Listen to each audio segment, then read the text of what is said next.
grabar el computador porque si no grabo cosas que no corresponden, ¿ya? Entonces, como les decía, la solución de ondas planas son soluciones de este estilo, son soluciones que van en la línea de la invariancia translacional. Marcelo, cuéntame. Ah, no, no, que pensé que no había leído eso de que se iban a grabar la clase. Ya.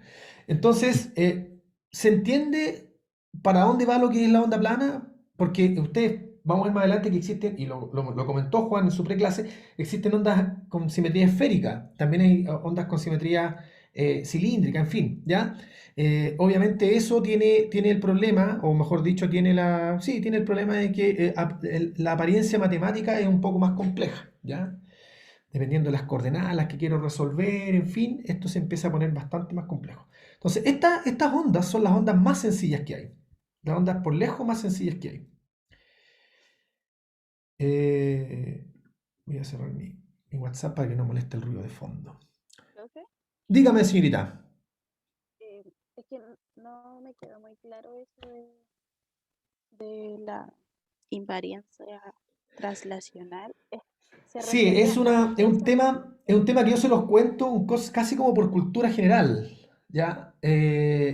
Son temas bastante más elevados en la mecánica, llamémoslo así, ¿ya? O sea, o sea, como que eh, quería entender si se estaba refiriendo, que me perdí, como a esta solución que estaba mostrando y como con respecto a la onda plana que sí o sí tiene como esta característica. Exactamente, o sea, lo que quiero decir es que, primero, hay que separar las aguas. Lo primero es que la ecuación de onda admite diversas soluciones.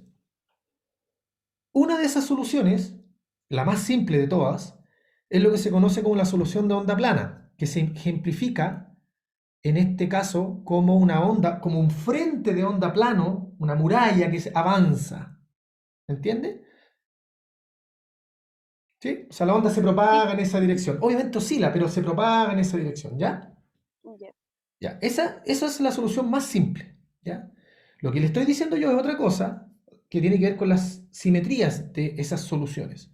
Cuando, cuando esas soluciones, en este caso plana, pero podrían ser otras, cumplen ciertas simetrías, entonces quiere decir que detrás de ello hay algo oculto, entre comillas, que se está conservando. Algo se está conservando y alguna cantidad física no está cambiando en el tiempo o no está cambiando en la posición. ¿Ya? Eso lo descubrió la señora Netter. Eso es lo que le está contando a nivel.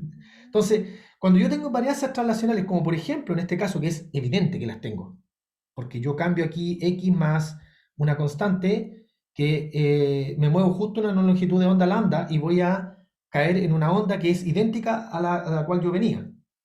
O si me muevo en un periodo t, ¿cierto? En el tiempo también voy a estar exactamente en la misma posición que estaba antes en la onda, temporalmente hablando, ¿sí? Entonces, lo que quiero decir es que existiendo ese tipo de invarianzas en la naturaleza, inmediatamente existen cantidades que se conservan en la naturaleza. En este caso, se conserva el momento, pero también se conserva la energía, ¿ya? Existe una conservación. ¿Y qué quiere decir eso? ¿Qué quiere decir que se conserve la energía? Que la energía en un punto A igual a la energía en un punto B, ¿cierto? O un instante A No en un hay instante B. como No hay una variación de la energía, no hay pérdida de energía, no hay pérdida. disipación, ¿sí? Entonces, la gracia es que este tipo de soluciones son completamente compatibles con soluciones para el campo eléctrico y el campo magnético. Entonces, es decir, yo usando esta solución puedo decir que el campo eléctrico y el campo magnético tienen esa pinta, que es más o menos lo que dijo Juan. Juan los puso como en la forma más sencilla que son los famosos seno y coseno, ¿ya? Pero en principio admiten soluciones complejas. Es muy importante las soluciones complejas, chiquillos, la parte imaginaria de la solución, porque ustedes, sobre todo la gente que estudia ingeniería eléctrica, se van a dar cuenta que todo lo que tiene que ver con todo lo que tenga que ver con esta nomenclatura de fasores, es muy útil la parte imaginaria, ¿ya? Si bien uno no puede medir la parte imaginaria de una onda, ni de cualquier cantidad, las cantidades que uno puede medir en el laboratorio son reales, no son imaginarias, ¿ya? Pero la parte imaginaria les permite a ustedes tener un formalismo más robusto que les permite hacer más cosas que si solamente ustedes consideran la parte real, ¿ya? Bueno, el punto es que en el vacío las ecuaciones o los campos eléctricos dado que recuerden que las ecuaciones de onda provienen básicamente de las ecuaciones de Maxwell, en cierta forma. Por lo tanto, estas soluciones que son soluciones a las ecuaciones de onda, evidentemente tienen que también ser solución a las ecuaciones de Maxwell, por definición, porque es lo mismo, básicamente.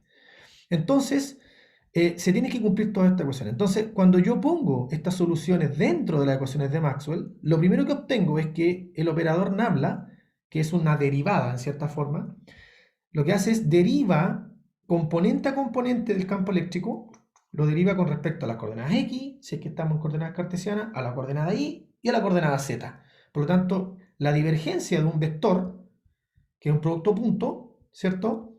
¿Qué cosa es? ¿Es un vector o es una cantidad escalar? ¿O es un número? Un vector. ¿Sí? No, una escala. Fíjese lo que dice ahí, pues, mire, dice un vector punto otro vector. Una escalar. Es un escalar, ¿cierto? El producto punto es una cantidad escalar. Así que esto es una cantidad escalar. Lo que me está diciendo básicamente cuando yo derivo esto, fíjese, derivo con respecto a X, me bota un punto K fuera. Entonces, básicamente, lo que yo hago, o lo que sucede cuando yo tomo esta solución y la pongo aquí, es que al final del día me queda que, o me impone que K.E sea igual a cero. Si usted haga el ejercicio de poner el campo eléctrico aquí y derívenlo con respecto a la coordenada X o con respecto al vector X. Cuando yo derivo, me queda la exponencial queda idéntica y escupe lo que es proporcional a acá en el numerador. Me bota un IK en principio. Me bota un IK. ¿Sí? Pero resulta que lo que me queda es exactamente la onda por una cantidad i, que yo sé que la cantidad de i por definición es distinta de cero, ¿cierto? El número imaginario, el i, la raíz de menos 1, no es cero, es i. Así que me queda que, nuevamente, esto me queda básicamente por ese campo eléctrico aquí, o por i veces el campo eléctrico, que ya sé que es distinto de cero por definición, por lo tanto no me queda otra opción de esta ecuación que k.e sea igual a cero, ¿ya? Entonces, ¿qué quiere decir eso? ¿Tiene implicancia o no tiene implicancia eso? Bueno, vamos a ver.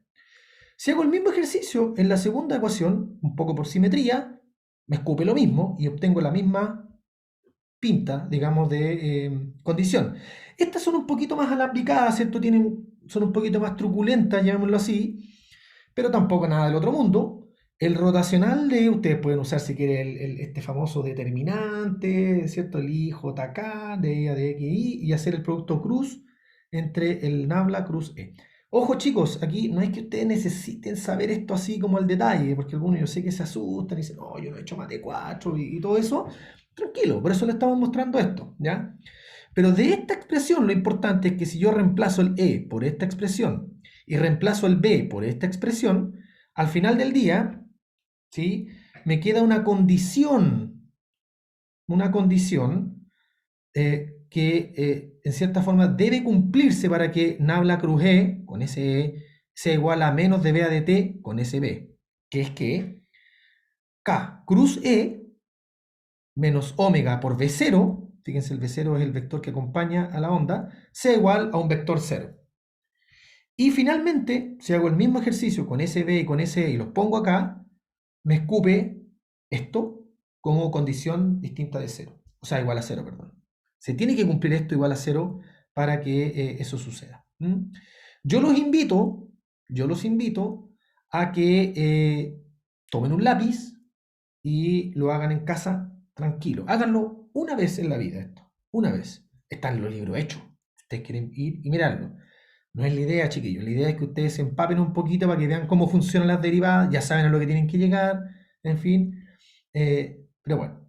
Lo importante de esto, que son las condiciones que dijo ya Juan que se cumplían, es que lo primero es que a partir de esto, fíjense, me dice que K.E0, que es la parte vectorial de la onda básicamente, tiene que ser igual a 0 y que K.E0 tiene que también ser igual a 0. Fíjense la conclusión que se saca de acá. Primero, para que el producto punto entre dos vectores sea 0, ¿qué tiene que pasar entre estos dos vectores? Que sean perpendiculares. Tienen que ser perpendiculares, ¿cierto? Entonces, estas dos ecuaciones que me escupen, estas ecuaciones de Maxwell, ¿cierto? Producto de que yo estoy diciendo que así son los campos, me está diciendo, en cierta forma, que el vector K, que es este vector de onda, que lo vimos en la primera clase, a grandes rasgos, ¿cierto? Que se relaciona con la longitud de onda, así como el omega se relaciona con el periodo, me está diciendo que el campo eléctrico necesariamente, dado que toda la información vectorial está contenida en esa cantidad de ahí, que es una constante, pero es un vector al fin y al cabo, sea perpendicular al vector propagación. Es decir, en esta onda que es un frente plano, me dice el vector K me indica en la dirección en la que se propaga la onda. Va para allá. Si la onda va para arriba, va para allá la onda, el K. Pero me está diciendo que el campo eléctrico necesariamente es perpendicular al K. ¿En qué dirección? No lo sabemos todavía, en qué dirección va el campo eléctrico. Pero sí sabemos que al menos vive en el plano, en ese plano, ¿cierto? En alguna dirección, porque cualquier vector en ese plano es perpendicular al K, ¿cierto? Por otro lado, la segunda ecuación me dice que el K también es perpendicular al B. Entonces, infiero que el B también vive en el plano, en el mismo plano que vive el A. Entonces la pregunta es, ¿y qué me enseñan las otras ecuaciones? ¿Ya? Aquí hay un producto crudo, entonces a lo mejor hay una relación también de ortogonalidad relacionada con entre el B y el E. En efecto, lo que sucede es que teniendo estas ecuaciones, como les mostraba yo, teniendo esto, el campo E y el campo B viven en ese plano, pero de esta ecuación, de aquí, yo muevo esto hacia la derecha, ¿cierto? Y básicamente digo, o tiro el doble para el otro lado, entonces obtengo esta expresión. Me dice que el B0, o la dirección, si ustedes quieren ver así, la dirección del B es perpendicular al E y es perpendicular al K. Eso me está diciendo esto, independiente de la magnitud, digamos, ¿ya? Pero me está diciendo que B0, el campo magnético, es perpendicular, porque recuerden que el producto cruz de dos vectores es siempre perpendicular a los dos vectores a los cuales estoy yo haciendo el producto cruz, ¿cierto? K cruz E siempre es un vector perpendicular a K y a E. Por lo tanto, me está diciendo que el B0 es perpendicular al E y perpendicular al K.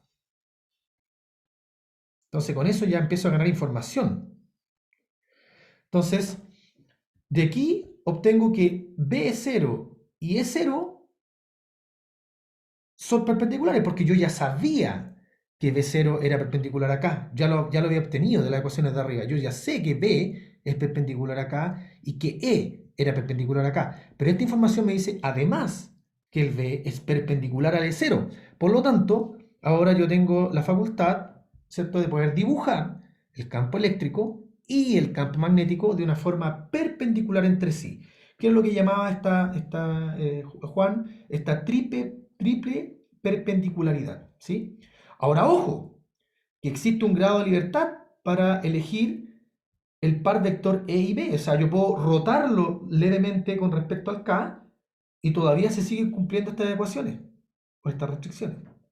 Aun cuando yo lo rote, ¿se dan cuenta? O sea, mi dedo pulgar es el vector K, mi dedo, digamos, índice es el E y mi dedo mayor es el B. Yo puedo rotar mi dedo K manteniendo la perpendicularidad o la triple perpendicularidad y se dan cuenta que tengo una arbitrariedad para elegir el par EB en el plano.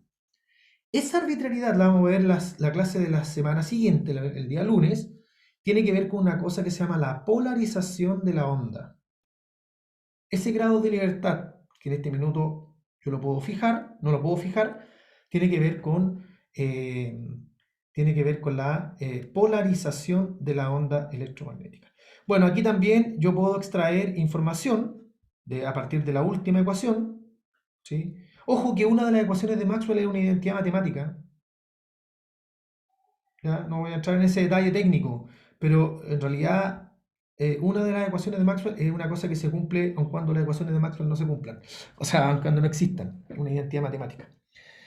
Pero en fin, lo importante de esto, chicos, lo importante de esta última expresión, ustedes pues, insisto, toman el E, toman el B, lo meten en esa ecuación de Maxwell, ¿cierto? Lo derivan, salen cosas de las exponenciales, ¿cierto? y al final me queda que algo tiene que cumplirse para que todo sea igual a cero. Ese algo es eso, en este caso. En el caso de arriba es eso, en el caso de arriba es eso, en fin. Lo importante es que de abajo yo puedo extraer una información muy potente y muy útil. Es que después de amasarla un poquito, ¿ya? O sea, básicamente lo que hago aquí es tomo el producto cruz de esta expresión, ¿sí? Tomo el producto cruz de esta expresión y básicamente me infiero que, obtengo, mejor dicho, que ocupando la información del de arriba, fíjense que B0 es 1 omega K cruz E, por lo tanto, donde tengo B0 aquí, lo reemplazo por esta cantidad, me queda así, y entonces ahora, fíjense, me queda K cruz, una cantidad cruz algo. Esto, por una identidad matemática, ¿cierto? Yo puedo decir que lo puedo escribir como el K cuadrado o módulo de K cuadrado, estos dos vectores, por E, ¿ya? O en la dirección E. Entonces, no sé si se acuerdan, A cruz B es igual a al cuadrado, módulo de A cuadrado, en la dirección de B, que es esto lo que tengo acá. ¿Mm? Entonces, entonces, con este amasamiento matemático, no sé si ustedes lo visualizan de eso, lo visualizan o no, podemos mirarlo si quieren. Lo importante de esta ecuación es que a partir de esta, fíjense, de esta expresión que llego, después de amasar un poquito, obtengo la siguiente información. Obtengo que, fíjense, para que esto sea igual a cero, tengo dos opciones. O el E0 es cero, cosa que no tiene ningún sentido porque quiere decir que no hay campo eléctrico, no hay onda, por tanto el E0 no puede ser cero. O lo que multiplica el E0, que en este caso es menos K cuadrado omega más omega mu 0 es 0, sea igual a 0. Es la única forma de que esto sea igual a 0 sin matar la onda. Entonces, de esa expresión obtengo que omega partido por K es igual a 1 partido por la raíz de mu 0 es 0. Lo que hice aquí es tomar la raíz cuadrada. Entonces, con esto, fíjese, es notable. Porque lo que me está diciendo, primero que todo, es que esto que está aquí tiene unidades de 1 partido por velocidad al cuadrado. ¿Ya? Esto tiene unidades, fíjese, tengo 1 partido por tiempo, 1 partido por tiempo, y el K, ¿qué unidades tiene? 1 partido por largo. Así que tengo largo partido por tiempo. Esto tiene unidades de velocidad, mejor dicho, no de velocidad al cuadrado, de velocidad. ¿Se dan cuenta, no? A ver si lo puedo, digamos, mostrar un poquito más en detalle. Permítanme un segundo. Uf, veo que mi hijo estuvo por acá en el iPad. Ya, lo que voy a hacer es compartirles brevemente esto. Encuentro choro que pueda compartir el iPad de forma inalámbrica. Ya, lo que les decía respecto a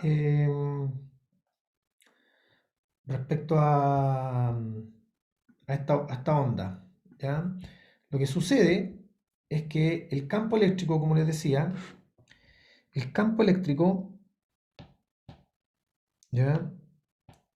El campo eléctrico es cero, llamémoslo así, o la componente del campo eléctrico es cero, es proporcional a menos omega cuadrado partido por K cuadrado, si no me equivoco, más, ¿qué es lo que era? Mu 0 es 0, y había algo más, ¿o no?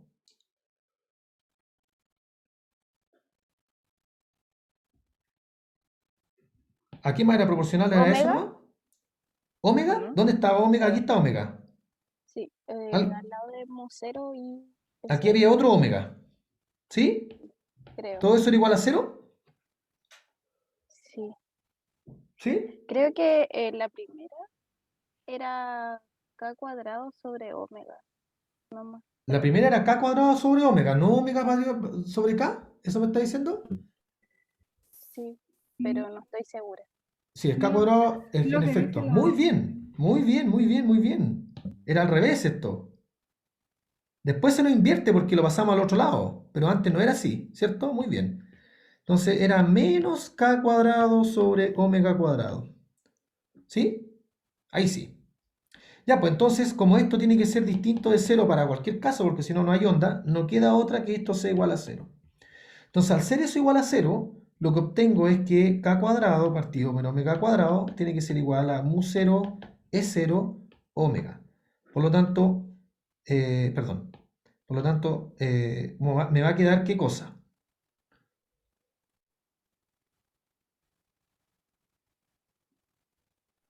Profe, Dígame. pero en las ecuaciones que nos mostró antes era k cuadrado partido en omega, ¿no? Ya. Sí, El k cuadrado partido por omega. Bueno, k cuadrado mejor todavía, porque si no ya estábamos en problema. ¿Por qué estábamos en problema? Es que no queda un omega al cubo. ¿Ya? Bueno, sí. disculpen, chiquillos, tengo aquí todo el... Mi hijo me borró cosas que tenía escrito acá. ¿Ya? Eso. Entonces, claro, tienes razón. Esto hay que borrarlo acá. Muchas gracias. Sí, porque si no, no tiene las unidades correspondientes. Estamos hablando pura lecera. Ya, pues entonces de aquí lo que hacemos es que este omega lo tiramos al otro lado. Me va a quedar k cuadrado partido por omega cuadrado. Es que eso es lo que quería, a lo que quería llegar. ¿Ya? Tengo eso. Entonces, básicamente, esto implica que la raíz de eso, es decir, k partido por omega, es igual a raíz de mu 0 es 0. Lo que implica que omega partido por k, es decir, el inverso de eso, es igual a 1 partido por mu 0 es 0. ¿Por qué calculo el inverso? Porque esto tiene unidades de... ¿El omega tiene unidades de qué? De 1 partido por tiempo. Mientras que el k tiene unidades de 1 partido por distancia. Así que omega partido por k, ¿cierto? Es distancia partido por tiempo, lo que tiene unidades de velocidad. Esto es la velocidad de propagación de la onda. Esto es la velocidad de propagación de la onda. ¿Ya? Entonces, la gracia, chicos, que lo que descubrió Maxwell, es que esa velocidad de la onda, en efecto, está relacionada con las constantes mu 0 e 0, que ya Juan lo había dicho en la clase anterior, ¿cierto? En la primera clase que teníamos de esto. Entonces, ¿qué sucede? Que a partir de esta expresión, resulta que si uno calcula numéricamente esto, el valor de omega partido por k para una onda electromagnética es c, es decir, es la velocidad de la luz en el vacío, lo que es notable, ¿ya? Entonces Maxwell no le creían mucho. No le creían mucho porque no había ninguna demostración. Ahora, como les decía aquí, hay un grado de libertad que uno tiene que tomar en cuenta a la hora de pensar en la polarización, ¿ya? Entonces, lo que sucede, como decía Juan, cuando el A crece es maximal, ¿cierto? Van los dos, se van cambiando de un lado para otro. Entonces existen, por ejemplo, existen nodos, como en este caso, donde campo eléctrico y campo magnético, pero todo esto va avanzando, ¿ya? Va así, ¿ya? Entonces, espacialmente hablando, la longitud de onda entre una cresta y otra es la longitud de onda de la luz en el vacío, ¿ya? Y obviamente está íntimamente relacionada con la frecuencia. Recuerden que las ondas electromagnéticas, o las ondas en general, al menos las ondas periódicas, tienen esta periodicidad en el tiempo y en el espacio. Recuerden que las ondas viven en el tiempo y en el espacio, no son solamente cosas espaciales o solamente temporales, tienen ambas, ¿ya? Entonces, bueno, este tema de este como chorizo que se forma, lo vamos a tratar un poquito más en detalle cuando veamos la polarización, cuando veamos más la luz propiamente tal. Entonces, las ondas electromagnéticas, lo que sucede, como decía, una carga electromagnética yo la hago oscilar, ¿sí? Al hacer oscilar esa carga electromagnética, esa carga eléctrica, perdón, ¿cierto? Se producen estos campos eléctricos y campos magnéticos que viven amarrados, ¿cierto? Están amarrados ellos. Y necesariamente para que se dé el fenómeno de propagación de onda, se tiene que dar este virtuosismo entre el campo eléctrico y campo magnético, esta relación virtuosa entre campo eléctrico y campo magnético que tiene que ver con la velocidad a la que se propaga. Esta velocidad a la que se propaga la luz, que es la velocidad, o la onda electromagnética, que es la velocidad de la luz en el vacío, en el primer caso, hace que estas dos cosas no se cancelen en el tiempo, sino que se propaguen ad infinitum, ¿ya? Eso es genial, porque nos permite muchas cosas, Y eso es básicamente, ¿ya? Entonces, bueno, ¿cómo puedo explicar esto? ¿Ya? Primero, la fuerza de Lorentz. Imagínese, viene una onda electromagnética, ¿sí? Viene moviéndose de izquierda a derecha en este caso, es decir, viene un campo eléctrico que se mueve para arriba y para abajo y viene un campo magnético que se mueve para arriba y para abajo, o para el lado y para el otro lado, como ven en la figura, y se encuentra con una carga eléctrica, un objeto cargado, no sé, su lápiz, ¿ya? Entonces, que está cargado, por decirlo así. Entonces, resulta que esa carguita o las cargas dentro de su lápiz van a sentir una fuerza proporcional, obviamente, a la carga que tiene usted en el lápiz, a través de lo que se conoce como la fuerza de Lorentz. ¿Recuerda la fuerza de Lorentz de 120? ¿Ya? La fuerza de Lorentz es proporcional tanto al Q por E, para el caso de la existencia de un campo eléctrico, pero también al término V cruz B. Es decir, si la carguita esa se está moviendo respecto al campo eléctrico, entonces quiere decir, al campo magnético, perdón, quiere decir entonces que va a sentir una fuerza producto del campo magnético que es perpendicular tanto al B como a la velocidad en la cual se está moviendo la carga. Entonces, fíjense, piensen lo que sucede. Llega el campo eléctrico, se encuentra con esta carga y lo mueve. La mueve para arriba o para abajo. Para arriba, para abajo.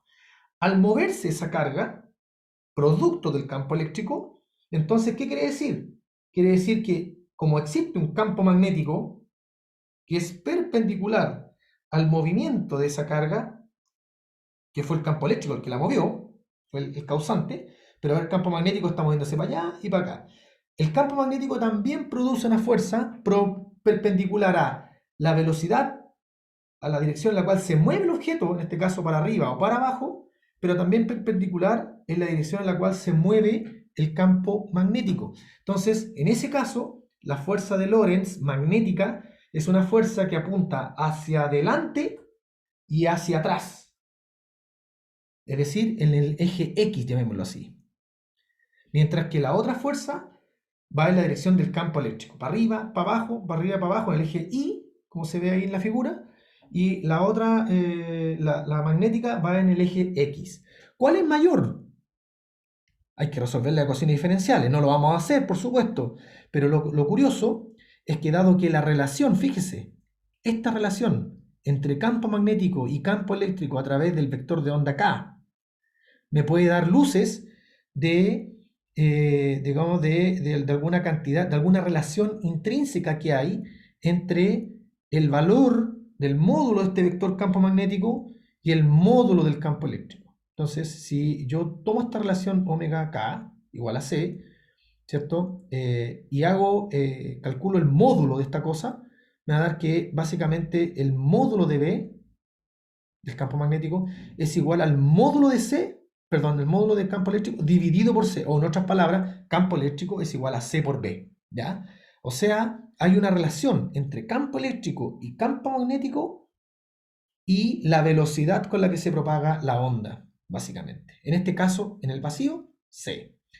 ¿Qué quiere decir eso?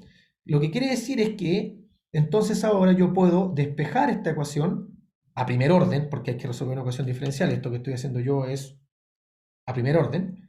El campo magnético o la fuerza magnética es mucho menor que la fuerza eléctrica sobre una carga. Ojo, por las intensidades del campo magnético, ¿ya? Entonces, y por las velocidades en las cuales se mueve la partícula también, ¿ya? Entonces, a primer orden, esta expresión de arriba, que es igual a masa por aceleración, según Newton, viene dado por QE, o sea, reemplazo el E aquí, módulo, reemplazo el V por E partido por C, ¿cierto? Entonces dejo todo en términos de E, y entonces me queda que el efecto del magnetismo sobre la carga, en verdad, es proporcional a la cantidad V partido por C, es decir, si la cantidad V es cercana a la de la luz, recién la fuerza magnética empieza a competir con la fuerza eléctrica. Pero dado que esas velocidades son mucho menores que las velocidades de la luz, entonces el término magnético es básicamente despreciable respecto al término eléctrico, lo que hace que, en cierta forma, nos fijemos desde aquí en adelante mayormente en el campo eléctrico que en el campo magnético para efectos de los procesos ondulatorios, ¿cierto? Y de interacción de la onda con algo. ¿ya? Porque el algo siempre son objetos cargados, ¿sí?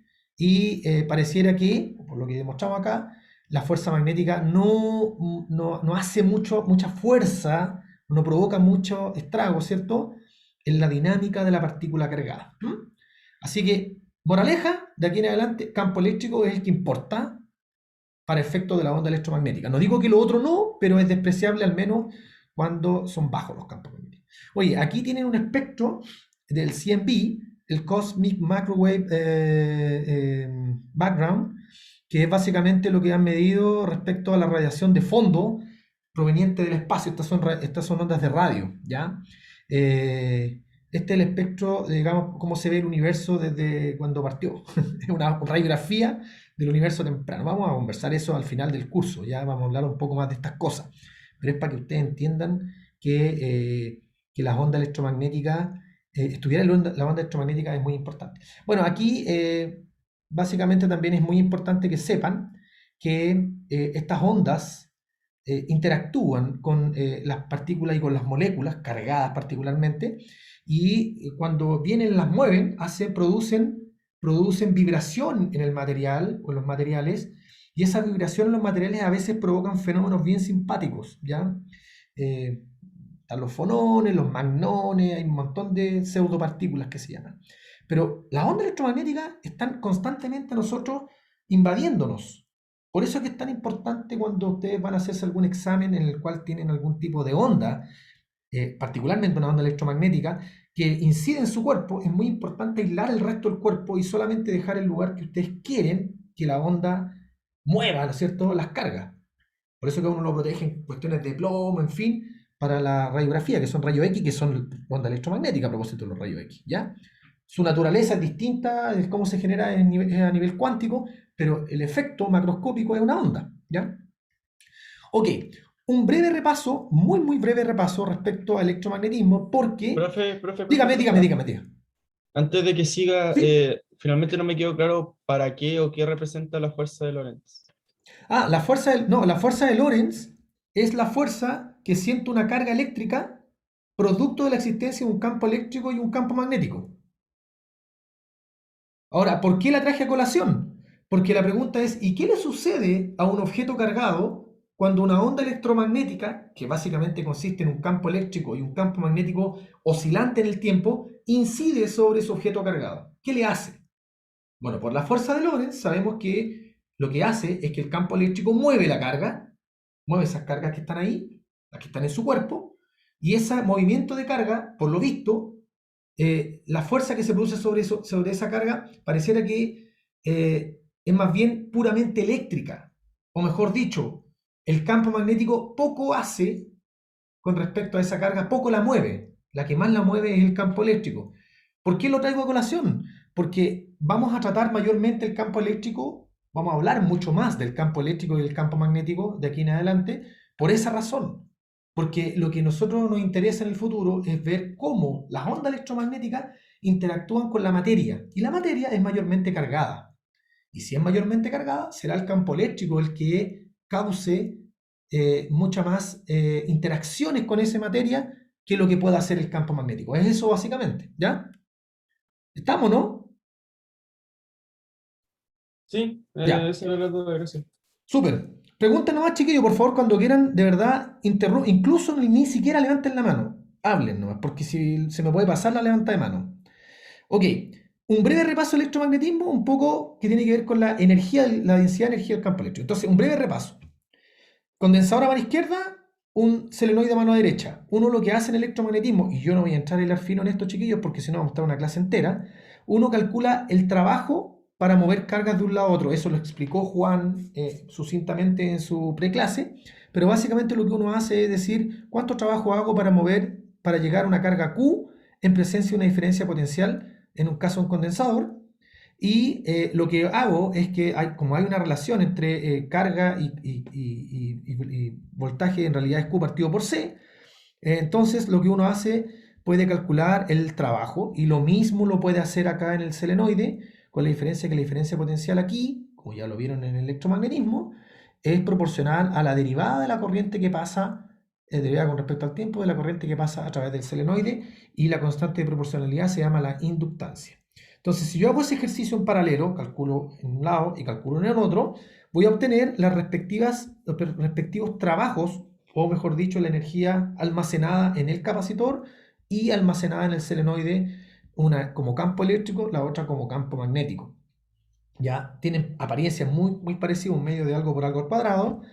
Luego, dado que uno sabe cuál es la relación entre capacidad y la geometría, en este caso de placas paralelas, uno puede tomar esa información, ¿cierto? Y se da cuenta de que el trabajo uno lo puede escribir en términos del campo eléctrico que hay en el condensador.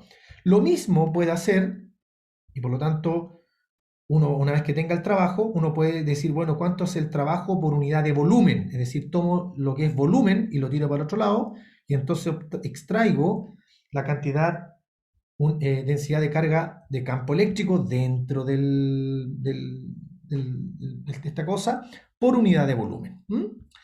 Así que por eso que me queda solamente un medio de E0 E cuadrado. Y luego, lo mismo hago en el otro caso, ¿cierto? Sé la relación que hay entre campo magnético, ¿cierto? E inductancia, ¿cierto? Para este caso, entonces, lo que hago básicamente es reemplazo el valor de inductancia aquí y escribo todo ello en términos del campo magnético, y me queda que el trabajo es igual a una cosa proporcional al campo magnético al cuadrado. Lo bueno, al igual que lo que pasó acá, es que puedo tomar esta cantidad que es que tiene unidades de volumen, ¿cierto? Al otro lado, y puedo calcular en cierta forma cuál es la densidad de trabajo o de energía por unidad de volumen en el selenoide, producto del almacenamiento de un campo magnético. Y nuevamente obtengo una expresión muy similar a la de la densidad de campo eléctrico, pero esta vez para el campo magnético, y eso es proporcional al B cuadrado de esta forma. ¿Se dan cuenta? De esta forma. Entonces, la gracia es que teniendo estas dos cantidades de energía, ahora lo que vamos a hacer, vamos a estudiar un poquito, por como les dije en un comienzo, estas ondas se propagan, y como dijimos en la primera clase, las ondas tienen la gracia de que si bien no transportan materia, sí pueden transmitir momentum, ¿cierto? Y portar energía.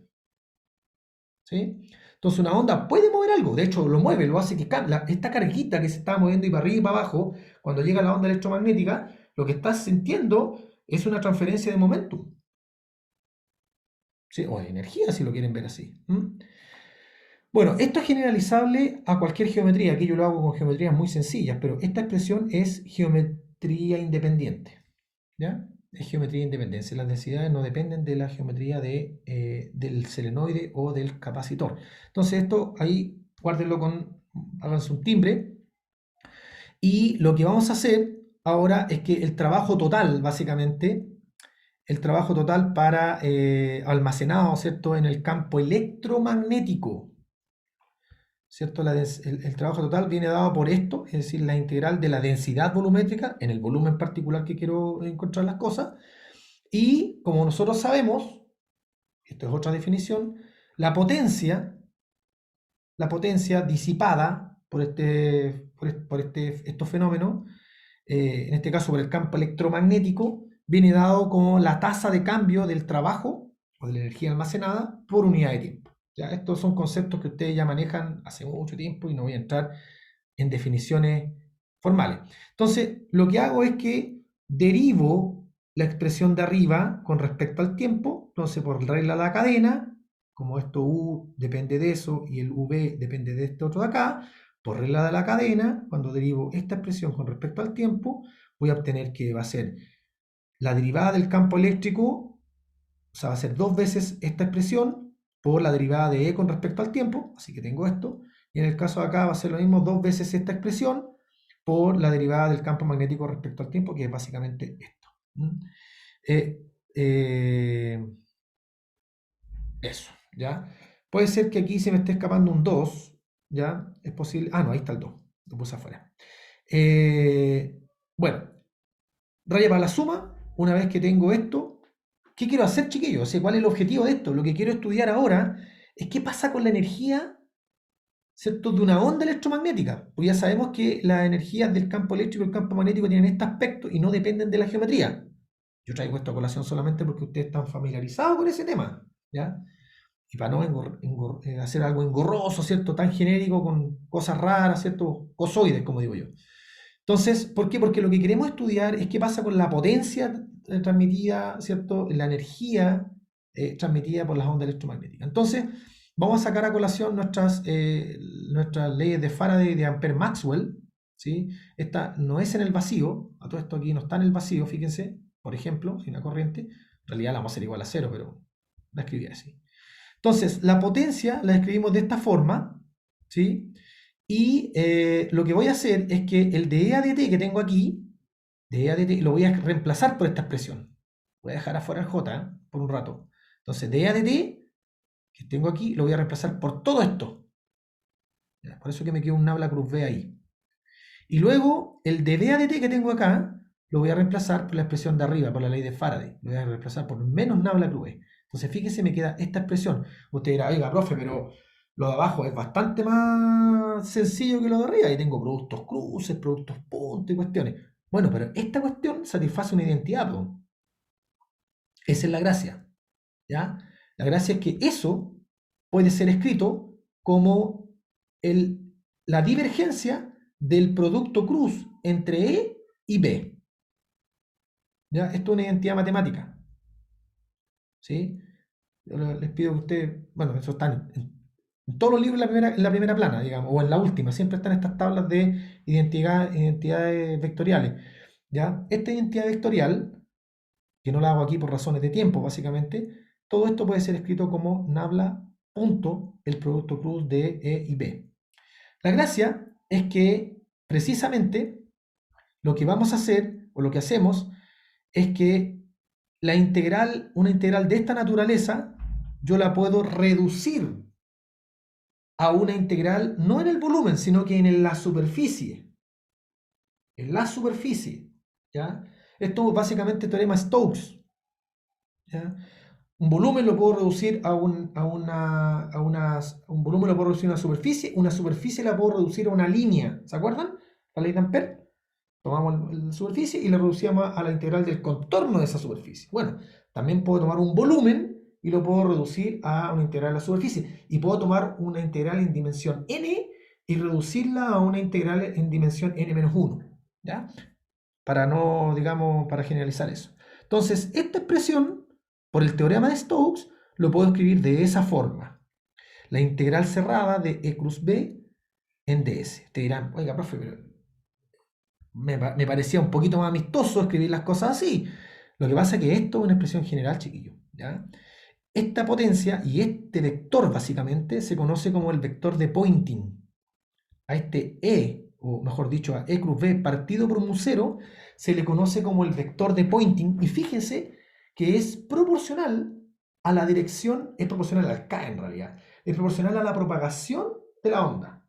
Fíjense que E cruz B, me da un vector que vive en la dirección de la propagación de las ondas, vive en la dirección en la cual está el K, ¿ya? Entonces, lo que me está diciendo esto es que la potencia es igual a la integral cerrada sobre esta superficie del vector de Poynting, ¿ya?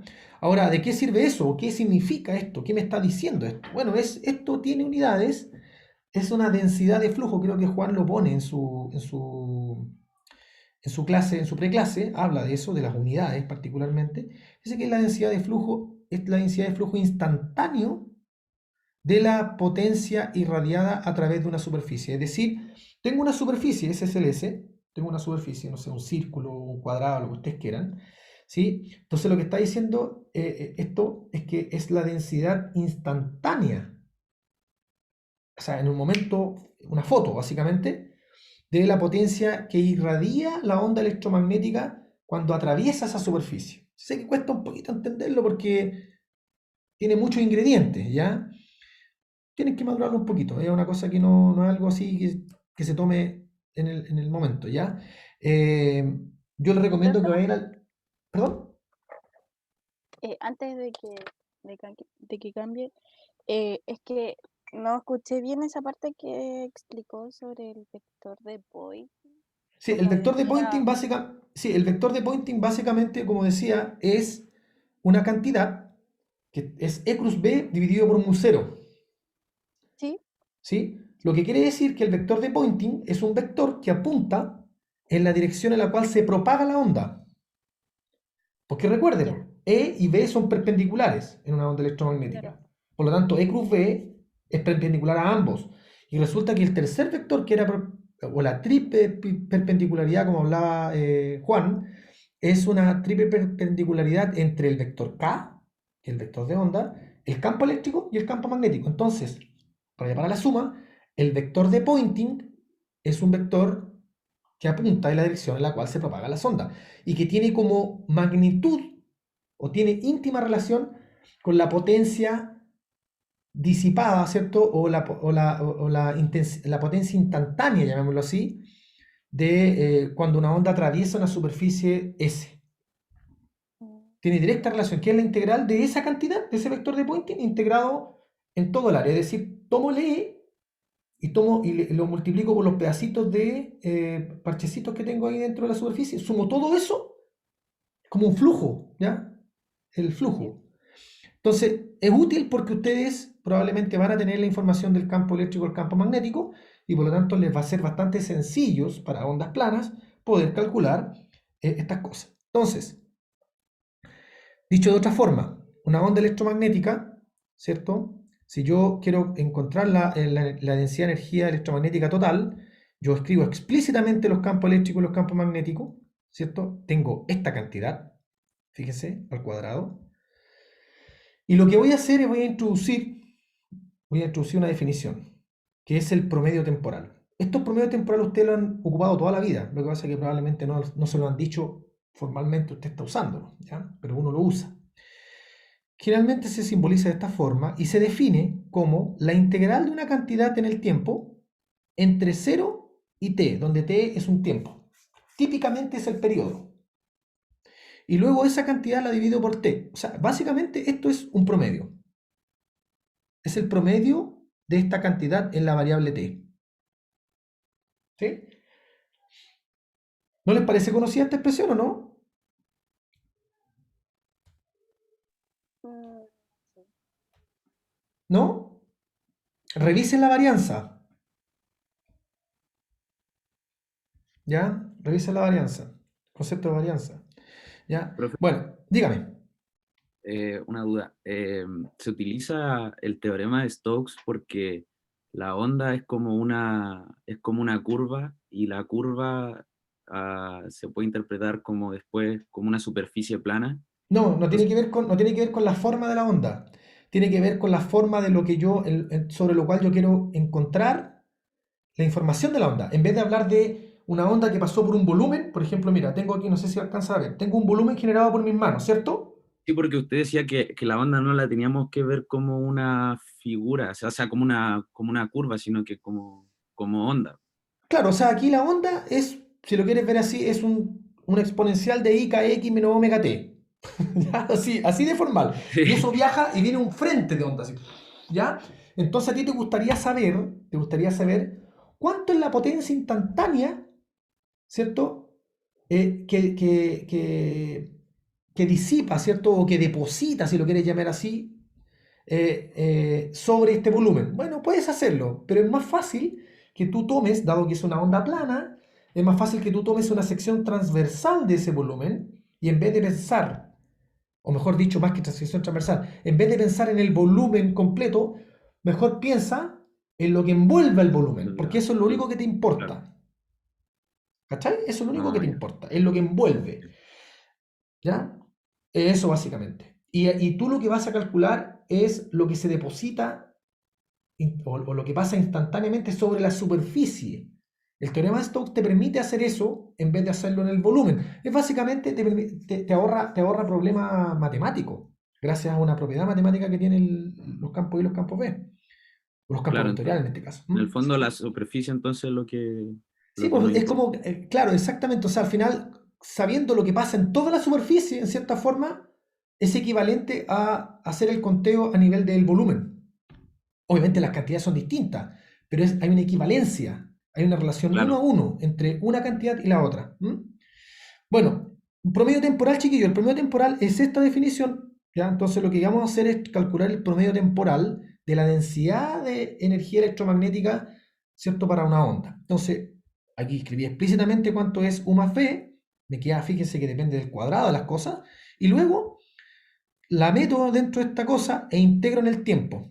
Integrar eso en el tiempo, ojo con las integrales con las cantidades de integración, resulta que cuando yo integro en el tiempo esto, me queda aquí el promedio de una onda electromagnética, miren qué bonito. Depende, fíjense de qué depende. Depende única y exclusivamente del campo eléctrico, al módulo del campo eléctrico. ¿Por qué razón? Porque campo eléctrico y campo magnético están relacionados a través de la relación E, campo eléctrico, es igual a B por C. Por eso que puedo escribir todo en términos de campo eléctrico y no aparece campo magnético ni constante mu cero, ¿ya? ¿Se dan cuenta? O sea, queda como todo metido ahí. Es bonito eso. Podría escribirlo también en términos de campo magnético. A propósito, un buen ejercicio hacerlo al revés. Reemplazar todos los campos eléctricos por campo magnético y ver cómo luce esta densidad de energía en términos de campo magnético. Profe, Dígame. es que eso se supone que corresponde como a la suma de la densidad de energía eléctrica y magnético, ¿no? El campo Correcto. eléctrico y... Esto es de campo eléctrico y campo magnético. Lo que estoy diciendo no es que no dependa del campo magnético. Lo que estoy diciendo es que yo puedo escribirlo puedo escribirlo, si quiero, solo en términos de campo eléctrico, o si quiero, solo en términos de campo magnético, o si quiero, en términos de ambos. ¿Por qué? Claro, Porque campo eléctrico y campo magnético están íntimamente relacionados, no son cosas desacopladas. Están relacionados a través de la expresión campo eléctrico o módulo de campo eléctrico es igual a velocidad de la luz por el módulo del campo magnético. claro, pero esa es, ¿cómo se dice esto? El promedio de Ese es el, las dos ese es el densidades. promedio temporal de la energía, de la densidad de energía total electromagnética de la onda. Total. Claro, porque me acuerdo que en la preclase salía que la suma de ambas era, claro, la permitividad del vacío por E sub 0 al cuadrado. Correcto. Correcto. Como ahí está el medio, eso me confundió un poco. Correcto. Correcto. Bueno, y entonces si tomamos el vector de Poynting, que es eso, ¿cierto? Y escribimos el vector de Poynting de esa forma, nos hacemos la pregunta, ¿y qué hay de la densidad, perdón, el promedio temporal del vector de Poynting? ¿Ya? Estas cantidades temporales hay que amasarlas un poquito. En la ayudantía yo le voy a decir a los chicos que hagan problemas relacionados con ejercicios, particularmente de promedios, ¿ya? Para que ustedes se familiaricen con este concepto. Oye, vayan a la ayudantía, chiquillos. Las ayudantías van a fijar el nivel de las pruebas. En la ayudantía ustedes practican el cómo resolver problemas. Ojo, ojo con eso, no desestimen la ayudantía. Después, yo no quiero después que digan, no, la profe, no. Yo ya le advertí y mis colegas están haciendo lo mismo en estos minutos en los otros paralelos. Las ayudantías fijan el nivel de las pruebas. Esa va a ser la regla. Profe, ¿Sí? una pregunta. ¿Puedo ir a cualquier ayudantía? Sí, puede ir a cualquier ayudantía, señorita. A cualquiera. Incluyendo las ayudantías que están hechas para Vitacura. El Patricio hace ayudantías para Vitacura. Y vamos a sacar los passwords, pero no quiero hablar ahora porque me quedan 2 minutos. Chicos, promedio temporal. Ustedes, el álgebra son muy buenos, yo no los voy a insultar con este tipo de cosas. Sé que ustedes lo pueden hacer más rápido, incluso hasta mejor que yo. Pero básicamente es tomar la integral del seno cuadrado del dt e integrar en el tiempo. Resulta que vamos a definir el promedio temporal del vector de Poynting, lo vamos a definir como la intensidad promedio electromagnética. Porque ya vimos de lo anterior que el vector de Poynting tiene relación con la potencia, ¿cierto? Por lo tanto, vamos a llamar al promedio temporal como la intensidad, ¿ya?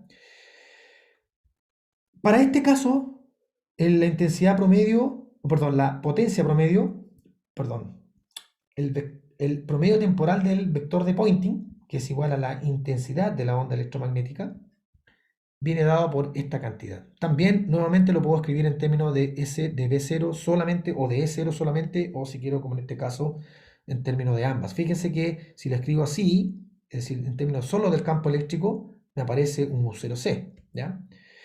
En fin, entonces, raya para la suma, Eh, aquí, ok, ya. Aquí escribí todo en términos de E0 al final, que es la tercera forma de poder escribirlo. Así que aquí está la intensidad de la onda electromagnética. Ojo con estas cosas porque, mire, fíjense que se parecen mucho. No se vayan a confundir. Las interpretaciones de cada una de estas cosas, insisto, las vamos a ver en ayudantía. Yo les incito a que vayan en ayudantía. ¿Ya? Una de las cosas que se puede demostrar es que la variación volumétrica del momentum, que en este caso lo pongo con un P chico, aquí ojo, disculpen, hay P por todo lado, P potencia, P pointing y P momentum. El P chico es momentum. Miren, la derivada del momentum con respecto al volumen está íntimamente relacionada con el vector de Poynting y la velocidad de la luz, y se puede escribir de esta forma. ¿Por qué les pongo la densidad volumétrica del volumen, perdón, del momentum? Porque, insisto, otra cantidad que es importante, además de la potencia y todo eso, es el momentum, porque también es una propiedad intrínseca de la onda.